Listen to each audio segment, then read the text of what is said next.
Wherever you go, whatever you do, throw a little at it. Omax, Vest and Briefs. Saravana Perumal. அனைவருக்கும் என்னோட பணிவான வணக்கங்களை தெரிவித்துக் கொண்டு உலக தமிழ் நெஞ்சங்களுக்கு தமிழ் கடவுள் முருகனோட திருவடியிலிருந்து என்ன பணிவான கருத்துக்களை தெரிவித்துக் கொள்கிறேன். அதாவது இன்றைக்கி வந்து பார்த்திங்கன்னா தமிழக மக்கள் வந்து சலிப்படைஞ்சு போயிருக்காங்க. ஏன்னு கேட்டிங்கன்னா, நம்ம ஓட்டு போட்டு ஜெயிக்க வச்ச மெஜாரிட்டியாக வரும்னு நினச்ச கட்சி வந்து 10 இடங்களில் வந்து தோய்வு அடைஞ்சிருக்கு. அது மட்டும் அல்லாமல் வந்து பார்த்தீங்கன்னா பெரும்பான்மைக்கு 10 இடம் குறைவு, அதான சொல்ல வரீங்க? சரி, பெரும்பான்மைக்கு 10 இடம் அதுக்கு நண்பர் சொல்லிட்டார். அதுதான் அந்த ரீசனிங் தான் நானும் அதை கடந்து வந்துருவோம். நம்ம அடுத்து வந்துருவோம். நான் சொல்லிடுறேன் அது என்னன்னு காரணம் என்னன்னு கேட்டிங்கன்னா, விஜய்க்கு ஏற்றி வச்சுட்டாங்க. நீங்கள் தான் சிஎம், 150 சீட்லேருந்து 180 சீட்டு உறுதியாக நம்ம ஜெயிப்போம் அப்படின்னு சொல்லி தான் அவர் வந்து கூட்டணியே வேண்டான்ற ஒரு மாய பிம்பலத்தில் கொண்டு போய் தமிழக மக்களை இன்னைக்கு வந்து தோல்வி அடைய வச்சிருக்கிறாங்க. நீங்கள் ஜெயிச்சிட்டீங்க, திமுக ஜெயிச்சிச்சு, அதிமுக ஜெயிச்சிச்சு, சிவே சண்முகம் குரூப் ஜெயிச்சிச்சு, விசிகா ஜெயிச்சிச்சு, கம்யூனிஸ்ட் ஜெயிச்சு, ஐயுஎம்எல் ஜெயிச்சிட்டாங்க. ஐயுஎம்எல் கூட இன்னைக்கு வந்து கூட்டணியில் இதில் வரப்போகிறாங்க. ஏன் திருமாவளவன் அவர்கள் வந்து இங்கே பாருங்க, கிங் மேக்கர் பிகம்ஸ் கிங் அப்படின்னு சொல்கிற லெவலுக்கு வந்து 3 சீட்டு 4 சீட்டை வச்சுக்கிட்டு இன்னைக்கு வந்து அவர் சிஎம் ஆகக்கூடிய நிலைமைக்கு இன்னைக்கு தமிழக மக்கள் தள்ளப்பட்டு இருக்கிறார்கள். அவர்கள் இந்த நிலைப்பாட்டில் இருந்து ஜனநாயகம் என்ன சார் கொடுத்திருக்கு? சொல்லுங்க. சட்டப்பேரவை இந்திய குடிமகன் யாரு வேணாலும் முதலமைச்சரா வரலாம் சார். வந்ததுக்கு அப்புறம் 6 மாசத்துக்கு அப்புறம் எம்எல்ஏ வரலாம் சார். எம்எல்ஏ ஓட்டு போடுவாங்க. பேரமோ ஓணாம் பேரமோ நீங்க வந்து ஆம பேரமோ நீங்க நடத்திக்கிட்டு உட்கார்ந்து இருப்பீங்க. நாங்களாம் வந்து வேடிக்கை பார்த்துக்கிட்டு இருக்கோமா? நாங்க தோக்குறதுக்காக ஓட்டு போட்டா உங்களுக்கு நான் கேட்கிறேன். நீங்க எடுத்துட்டு போயிட்டு திமுக தலைவர் சொல்வாரு, நீங்க வந்து பாண்டிச்சேரியில் எடுத்துட்டு போய் 40 எம்எல்ஏ வச்சுட்டு வெயிட் பண்ணுங்க அப்படின்னு சொன்னாரா இல்லையா? சிவே சண்முகம் அங்க இருந்து சிக்னல் வரும், அதுக்காக வெயிட் பண்ணிட்டு இருக்காரு எடப்பாடி. எல்லாமே உண்டு சார், இல்லன்னா கிடையாது. அன்னைக்கு சாயந்தரமே நான் தான் முதல் முறையா இந்த தகவலை பகிர்ந்தேன். திமுகவும் அதிமுகவும் மறைமுகமாக கூட்டணி வைத்து இந்த ஆட்சியை பிடிப்பதற்கு முயற்சி செய்வார்கள் தான் நான் சொன்னேன். 7 to 8 வேற ஒரு விவாத மேடையில் 4ஆம் தேதி ரிசல்ட் வந்துகிட்டு இருக்கு. எல்லாம் ஆச்சரியப்பட்டாங்க. இது நடக்கும், புரியுதுங்களா? நடந்து இன்னும் வெயிட் பண்ணுங்க சார். அவர் சொல்றாரு இந்த வாய்ப்பு வந்து இதுக்கு இனிமே வராது அப்படின்னு நினைச்சிட்டு இருக்காங்க. அப்படி கிடையாது. காலங்கள் மாறும். எல்லாமே இன்னைக்கு வந்து அந்த 25 எம்எல்ஏனோட நிலைமை என்ன அப்படின்றது வந்து இவங்க இபிஎஸும் சிவே சண்முகம் குரூப்பும் உட்கார்ந்து பேசலன்னா தகுதி நீக்கத்துக்கு போவாங்க. தகுதி நீக்கம் ஆச்சுன்னா என்ன ஆச்சு? 108 போதும். யாருக்கு? தாவேக்காக 108 போதும். 25 இதுல வந்து எலெக்ஷன் மறுபடியும் 6 மாசத்துல நடக்கும். அப்போ வாய்ப்பு வராதா? இதே வேற கூட்டணி மாறுமா மாறாதா அப்படின்றத நம்ம பார்க்கணும். புரியுதுங்களா? இதெல்லாம் மாறும் சார், மாறும். இன்னும் 1.5 வருஷத்துல பாருங்க என்னென்ன நடக்குது, என்னென்ன கூத்துலாம் பண்றாங்க. எத்தனை சோஃபா போவோம், எத்தனை ட்ரக் போவோம், எத்தனை கண்டெய்னர் போவோம். என்ன நடந்தாலும் வந்து தோக்கடிக்கிறதுல என்ன நடந்தாலும் எந்த மாற்றம் நிகழ்ந்தாலும் அது தாவேகா பக்கம் தான் காத்தடிக்குதுங்கிறாங்க சார். நான் சேலஞ்ச் பண்ணி சொல்றேன் சார். இதே 6 மாசம் கழிச்சு இந்த இந்த இந்த ஒருங்கிணைந்த அதிமுகவோ இந்த திருச்சி எலெக்ஷன்ல நின்னாலும் சரி, அந்த 25 பேர் தகுதி நீக்கம் செய்து எலெக்ஷன் நிக்க சொல்லுங்க சார். 2-3 சீட் தான் தாவேகா ஜெயிக்கும். 25 சீட்ல சேலஞ்ச் பண்ணி நான் சொல்றேன். இன்னைக்கு எழுதிக்கோங்க நீங்க சார். அதை பத்தி 10 தான். 25 தகுதி நீக்கம் செய்யப்பட்டு பை எலெக்ஷன் எண்ணி வச்சுக்கோங்க. மக்கள் கொதிப்படைந்து போயிருக்கிறாங்க. நீங்க வந்து சும்மா விவாத மேடையில எல்லா மேடையிலும் நான் எல்லாம் பொதுவா சொல்றேன். நான் நம்ம விவாத மேடை அப்படி குறிப்பிட்டு சொல்ல விரும்பல. அது எல்லா விவாத மேடைகளும் நீங்க என்ன போக்கஸ் பண்றீங்களா?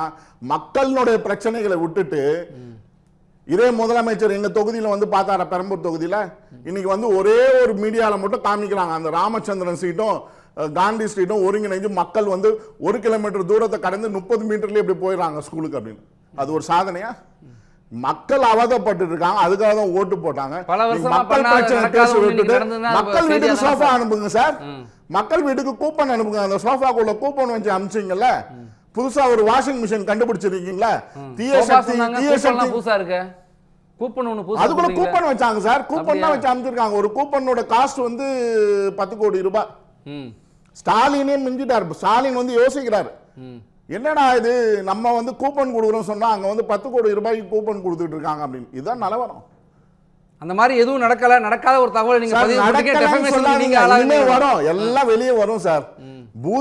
பூதத்தை எத்தனை நாள் மறைச்சு வைப்பீங்க? அது பூதம் வெளியே வந்துகிட்டு தான் சார் இருக்கும். இன்னைக்கு வந்திருக்கு, ஜனம் டிவி வாயிலாக என் மூலியமா வந்துகிட்டு இருக்கு. எழுதி வச்சுக்கோங்க, இன்னும் நிறைய பூதங்கள் வரும். ஆதவர்ஜின் என்னென்ன பிளே இன்னைக்கு லீமா அவர் சொன்னார் பாருங்க அருமையா. லீமா ரோஸ் வந்து சொல்றாங்க இன்னைக்கு அந்த பதவியேற்பு விழாவில் பாண்டிச்சேரியில் என்ன சொல்லியிருக்காங்க, கடவுள் கருணை வைத்தால் எனக்கு இது அமைச்சர் பதவி கிடைக்கும் சொல்றாங்க. கடவுள் கிட்ட தான் இருக்கு. அப்ப மக்கள் வந்து கடவுள் கிடையாது சார். இப்ப நானே சொல்லலாம் சார், எனக்கு இறைவன் கருணை இருந்தா நான் அமைச்சர் ஆகணும்னு சொல்லலாம் சார். அதுக்காக நான் ஏதோ பேர பேசிருக்கேன்னு அர்த்தம் சொல்லலாம் சார். எல்லாரும் தனி மனிதனுடைய விருப்பத்தை வேண்டுதலா சொல்றது தானே சார். சார் இப்பதானே சார் சொன்னாங்க. ஒண்ணு இல்ல, லீமா ரோஸ் ஆயிரக்கணக்கான கோடி பணம் வச்சிருக்காங்க, நீங்க வச்சிருக்கீங்களா? இல்ல, அவங்க அதை வச்சு சொல்றாங்க. நீங்க எதை சொல்றீங்க? நடக்கும்ல. நீங்க எதை சொல்றீங்க? 96ல இதை ஒரு நிமிஷம் சொல்லி முடிச்சல. 96ல நம்ம என்ன சொன்னோம், மன்னார்குடி மாஃபியா, சசிகலா ஜெயலலிதா மன்னார்குடி மாஃபியானோம். இப்ப 2006ல இருந்து 2011 ஆட்சியில வந்து நம்ம என்ன சொன்னோம், இது லேண்ட் மாஃபியா, கருணாநிதியினுடைய ஆட்சியை நம்ம சொன்னோம். இன்னைக்கு என்ன நடந்திருக்குன்னா, இந்த ஆட்சி அமைந்த 15 நாள்ல வந்து பாத்தீங்கன்னா இது வந்து லாட்டரி மாஃபியான்னு இல்ல சார், தெளிவா தெரியும். ஆட்சி அமைந்து 15 நாள் தான் ஆகுது, அதுக்குள்ள நீங்க இப்படிப்பட்ட ஒரு குற்றச்சாட்டு வைக்க ரொம்ப மிகையா இருக்கு, ரொம்ப டூ ஏர்லியா இருக்கு சார். நம்ம தொடர்ந்து பேசலாம் சார். நான் என்ன சொல்றேன், ஒரு நிமிஷம் இருங்க. குற்றச்சாட்டு இல்ல, நான் இங்க மக்களோட வேதனையை கொட்டிட்டு இருக்கேன். புரியுதுங்களா? நீங்க என்ன சொன்னீங்க, 2500 ரூபாய் கொடுக்குறேன்னு சொன்னீங்க. நீங்க என்ன சொன்னீங்க, முதல்ல என்ன சொன்னீங்க, அங்க போய் சொன்னார் இல்லையா, அவர் சொன்னாரு. சரி சார், பதில் சொல்றேன். யாரையுமே வந்து தலை முக்காடு போட்டு நான் போய் பார்க்க மாட்டேன். விமர்சனம் தான் சார், விமர்சனம் வைக்கலாம் பாப்பேன். யாரும் என்ன எதுவும் கேள்வி கேட்க முடியாது. எல்லா விமர்சனத்தை வைங்க, ஆனா அது கொஞ்சம் அவகாசம் ஒண்ணு இருக்கு. அதே அவகாசம் நான் 2 வருஷம் சொல்லியிருக்கேன் சார். ஆனா இந்த இப்ப நடக்கிற கூத்துல 24 மணி நேரம் கூட பொறுக்க முடியாது, அந்த அளவுக்கு அவல நிலை நடந்துகிட்டு இருக்கு. சரி, தொடர்ந்து பேசலாம். பேசலாம். நான் சொல்றது ரொம்ப சிம்பிள் லாஜிக் சார். 1 2 3 4 5 பெருசா 47 பெருசா சொல்லுங்க பார்க்கலாம். உங்களுக்கு ஸ்திரமான ஆட்சி வேணும்னா உடனடியாக ஒரு லெட்டர் ரெக்வஸ்ட் 3 நாளா லெட்டர் அனுப்புறாரு. லவ் லெட்டர் அனுப்பிச்சுக்கிட்டே இருக்காரு. ஐயுஎம்எல்க்கும் சிபிசிஎம்க்கும் சிபிஐக்கும் விசிகாக்கும் அனுப்பிச்சுக்கிட்டே இருக்காங்க. இன்னைக்கு கூட என்ன சொல்றாரு விசிகா, நாங்க யோசிச்சு முடிவெடுப்போம். அன்னைக்கு கூட என்ன சொன்னாரு, 4 மணி வரைக்கும் வெயிட் பண்ணாரு. எதுக்காக? இந்த திமுகவும் அதிமுகவும் சேர்ந்து நம்மளுக்கு முதலமைச்சர் பதவி கொடுக்குமா கொடுக்காதா அப்படின்னு வெயிட் பண்ணி பார்த்துட்டு ஆதவ் அர்ஜுன் கூட அங்க லிங்க் வச்சுக்கிட்டு இதெல்லாம் நடக்கலன்னு நீங்க இதெல்லாம் வந்து மாத்தி பேசுறீங்க. நாங்க கொள்கை ரீதியா, கருத்தியல் ரீதியா, சித்தாந்த ரீதியா செயல்படுற ஒரு கட்சி, எங்களை இப்படி எல்லாம் சொல்லி கொச்சப்படுத்துறீங்க அப்படிங்கிறாரு. யாரு சொல்றாரு? என்ன கொள்கை இருக்கு உங்களுக்கு? என்ன கொள்கை இருக்கு சொல்லுங்க பார்க்கலாம். என்ன கொள்கை அடிப்படையில் நீங்க திமுகவோட கூட்டணி வச்சீங்க? என்ன கொள்கை அடிப்படையில் இன்னைக்கு வந்து தாவேகாவுக்கு ஆதரவு தெரிவிக்கிறீங்க? அப்படி உறுதியா நீங்க நம்பி இருந்தீங்கன்னா ஆதவ் அர்ஜுன் ஏற்கனவே விசிகா கிட்ட பேசும்போது நாங்க 25 சீட்டு தரோம், நீங்க தான் துணை முதலமைச்சர் பேசப்பட்டதா இல்லையா? அப்ப ஏன் நீங்க உடனடியாக போகவில்லை?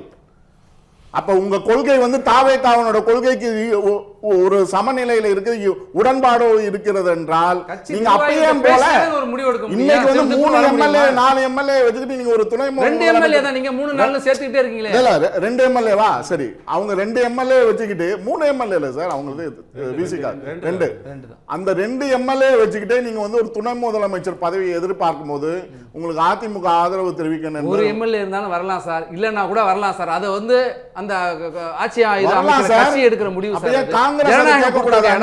சட்டத்தின்படி இடம் இருக்கு சார். காங்கிரஸே அதை கேட்க கூடாது, 5 பேரை வச்சுக்கிட்டு. அது அவங்க விருப்பம் சார். அது சார் அவங்க விருப்பம்னா அவங்க எல்லாருமே கேட்கலாம் சார். யாருக்கு ஹையஸ்ட் நம்பர் இருக்கோ அவங்க தான் கேட்க முடியும். நான் என்ன சொல்றேன் அதெல்லாம் விட்டுருவோம் சார். சரி, ஒரே ஒரு கஸ்தூரி ஏதோ சொல்ல வராங்க. கஸ்தூரி நீங்க ஏதோ சொல்ல வரீங்க. இல்ல ஒரு பாயிண்ட் முடிச்சுக்கிறேன்.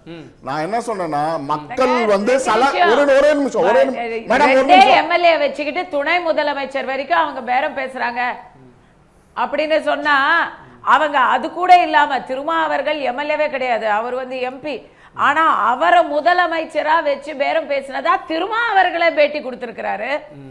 சோ இதுல வந்து அவங்களுடைய கொள்கைகள்லாம் நீங்க பார்க்காதீங்க. வாய்ப்பு வருது, சந்தர்ப்பம் வருது. இத்தனை நாள் காத்திருந்ததுக்கு நல்லா ஜெயிக்க, இதுக்கு மேல எப்போ கிடைக்கும் அப்படிங்கறதா ஒரே கொள்கை. பதவிதான் கொள்கை. கொளவி கொட்டி தன்னிறமாச்சு அப்படின்னு சொல்லுவாங்க. இன்னைக்கு சந்தர்ப்பவாத அரசியல்வாதிகள் சூழ்ந்து தாவேக்காவை அவங்க இப்போ ஆதவ அர்ஜுனா ஒரு கேம் ஆடுறாரு, இந்த கட்சிகளை எல்லாம் தம் பக்கம் இழுக்கிறதுக்கு அவர் கேம் ஆடுறாரு. ஆனா இந்த கட்சிகள்லாம் அபிமன்யுவை சூழ்ந்த இது சேனை, பாண்டவர் சேனை மாதிரி, கௌரவர் சேனை மாதிரி, அபிமன்யுவை சூழ்ந்த மாதிரி தாவேக்காவை சூழ்ந்த அவங்கள வந்து சுவாகா பண்ணாம இருந்தா மக்களுக்கு, தமிழக மக்களுக்கு அது ஒரு பெரிய அதிர்ஷ்டம் நான் சொல்லுவேன். ஏன்னு சொன்னா இறங்கியாச்சு. இதுக்கப்புறம் இந்த 4 பேருக்கு நல்லது செய்யணும்னா நாம என்ன தப்போ எது பண்ணாலும் தப்பு இல்ல அப்படின்னு டயலாக் பேச மாட்டாங்கன்னு என்ன நிச்சயம்? திக்கு திக்குன்னு இருக்கு. மக்கள் தரப்புல இருந்து சொல்றேன், எப்ப சமரசம்னு வந்தாச்சோ அதுல பெரிய சமரசம் என்ன, சின்ன சமரசம் என்ன, சமரசத்தை விமர்சனம் பண்றாங்க. அது எப்படி? திமுகவும் அதிமுக அடிப்படைக்கு என்ன சார்? 2 பேருக்கு ஒரே கொள்கை தான். ஆனா அதிமுக முதலமைச்சர் ஆவதற்கு திமுக ஆதரவு கொடுக்கணும் பண்ற, அது இயல்பு தானே. சரத்பவார் காங்கிரஸ் கட்சி காங்கிரஸ்ல வெளியேறி பார்க்காத ஒண்ணுதான் சார். தமிழ்நாடு பார்க்காத காட்சி இல்ல சார். நீங்க தேர்தல் களத்துல ஒரு மாசத்துக்கு முன்னாடி இந்த கூட்டணி கட்சிகள் சார், இவங்க கூட்டணி கட்சிகள் 2 இடங்களை ஜெயிச்சாங்க போறாங்க சார். ஆனா திமுக அதிமுக ஒண்ணு சேர்றது அந்த கட்சிகளுக்கே சரியாது. சட்டப்படி ரைட்டு, சட்டத்துல லாஜிக். அப்புறம் சார் என்ன அதுல என்ன தவறு? யார் யாரோ ஒன்னா சேரும் போது மறுமலர்ச்சி திமுக எப்படி சார் வந்தது? சரி, அதாவது ஏற்கனவே சொன்ன மாதிரி அந்த ஒரு பாயிண்ட் மட்டும் 2 பாயிண்ட் சொல்றேன், அந்த விஷயத்தையும் சொல்லிடுறேன், சுருக்கமா சொல்லிடுறேன். நிறைய பகுதிக்கு அதாவது இவங்க வந்து மெஜாரிட்டியா அந்த 47 பேரை கோரி இருந்தாங்கன்னா உண்மையிலே வந்து வலுவான கூட்டணி ஆட்சி 5 வருடங்களுக்கு தொடர்ந்து இருக்கும். ஆனா இன்னைக்கு நிலைப்பாடு எடுக்காததுக்கு காரணம் என்னன்னா, இது மறைமுகமாக தாவேகா வந்து அதிமுகவை உடைப்பதற்கு செயல்படுகிறதான்றது உறுதிப்பட்டது. இன்னைக்கு விஜய் அவர்கள் எக்ஸ்போஸ் ஆயிட்டார் அதுல. அது இல்ல இன்னொரு பாயிண்ட் என்னன்னா, இவர் சொல்றாரு பாத்தீங்களா, காங்கிரஸ் போய் ஓடி போய் கொடுத்தது. செங்கோட்டையன் அவர்கள் சொன்ன தகவல் என்னன்னா, 108 பேர் இருக்காங்க, நம்ம வந்து அந்த ஒரு சீட்டை திருச்சியை விட்டுட்டாங்க, 107 பேர் இருக்காங்க, சிங்கிள் லார்ஜஸ்ட் பார்ட்டியா நம்ம போய் வந்து லெட்டர் இருங்க நான் சொல்லி முடிச்சிடறேன். அங்க போய் லெட்டரை கொடுத்தனா ஆளுநர் அழைப்பாருன்னு தான் சொன்னாங்க. உடனடியா அங்க இருந்து இவங்க என்ன பண்ணாங்க, உடனடியா ஓடி போய் பிரவீன் சக்கரவர்த்தி அவர் சொன்னார் பாத்தீங்க, விஜய் அந்த பதவியேற்பு விழாக்கு அப்புறம் என்னுடைய நெருங்கிய நண்பர் பிரவீன் சக்கரவர்த்தி ராஜ்யசபா ஆக போறாரு, அவர் ராஜ்யசபா எம்பி ஆயிடுவார். ஏன்னா எங்க தாவேக்கு ஆதரவு தெரிவிச்சு அவர் ராஜ்யசபா எம்பி ஆகுறார். அவரு வந்து சொன்னதுனால உடனடியாக இந்த குழப்பத்தை விளைவிச்சு காங்கிரஸ் போய் உள்ள நுழைஞ்சதுனால அங்க இழுபறி ஆச்சு. உடனே அமித்ஷா மோடி எங்கன்னு தேடுறாங்க, இங்க இப்ப கூட தேடுறாங்க. அமித்ஷா மோடி எங்க வந்தாங்க? அமித்ஷா மோடிக்கு வேற வேலையே கிடையாதா? நான் சொல்றேன், வெஸ்ட் பெங்கால்ல வந்து இன்னைக்கு வந்து கிட்டத்தட்ட பல ஆயிரம் ஏக்கரை வந்து இன்னைக்கு வேலி அமைஞ்சுக்கிட்டு இருக்காங்க. பாரத தேசம் 10 லட்சத்துக்கு பேர்.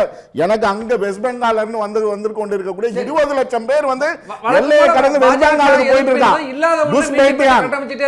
நாடு உள்ள புகுந்தவங்க அந்த வேலையை பார்ப்பாங்களா? இங்க இருக்கிற இவங்களுடைய கருத்து என்னன்னா, உண்மையிலே இந்த ரூட் மாஃபியா உண்மையா பொய்யான்றது மேற்கத்திய நாடுகள், ஐரோப்பிய நாடுகளில் தடை செய்யப்பட்டு இருக்கு. ஆஸ்திரேலியாவில் இப்போ ரீசெண்டாக 8 மாதத்துக்கு முன்னாடி தடை செஞ்சுட்டாங்க. இது உண்மையிலே அந்த மாதிரி குழந்தைகளை மழுங்கடிக்கக்கூடிய சூழ்நிலையில நான் பெரம்பூர் தொகுதியில பார்த்தேன். பல இடங்களில் குழந்தைகள்